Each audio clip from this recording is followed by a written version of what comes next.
ഒരാളെ തനിനിറം മനസ്സിലാക്കണമെങ്കിൽ അവരോട് പറഞ്ഞാൽ മതി, നിങ്ങൾ ആ പറഞ്ഞത് എനിക്ക് ഹേർട്ടായിട്ട് കേട്ടോ, എനിക്കത് വിഷമമായിട്ടുണ്ട് എന്ന് ഒന്ന് പറഞ്ഞു നോക്കുക. അത്രയും നിങ്ങൾ പറയുമ്പോൾ ഇനി എന്താണ് നടക്കാൻ പോകുന്നത്, അവരുടെ ഭാഗത്തുനിന്നുള്ള അടുത്ത ആക്ഷൻ എന്താണെന്നുള്ളത് നിങ്ങൾ ഒന്ന് ശ്രദ്ധിക്കുക. ചില ആളുകൾ ഭയങ്കര ഒഫൻസീവ് ആവും, അവർ ഡിഫെൻഡ് ചെയ്തുകൊണ്ടായിരിക്കും സംസാരിക്കുക.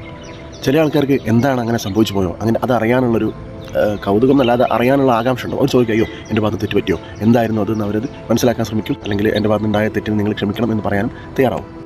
ചില ആളുകൾ ഒന്നും കൂടി കടന്ന് ചിന്തിക്കും, അതായത് നിങ്ങൾ പറയുന്നത് തെറ്റാണെന്ന് തെളിയിക്കാൻ വേണ്ടിയിട്ട് അവരെടുത്തുള്ള കളക്ഷൻ ആണ് നിങ്ങൾക്ക് എതിരായിട്ടുള്ള തെളിവുകൾ എന്നുള്ളത് അവർ കളക്ട് ചെയ്യാൻ പെട്ടെന്ന് തന്നെ തുടങ്ങും. മെച്യൂരിറ്റിക്ക് ശരിക്കും വയസ്സുമായിട്ട് യാതൊരു ബന്ധവുമില്ല.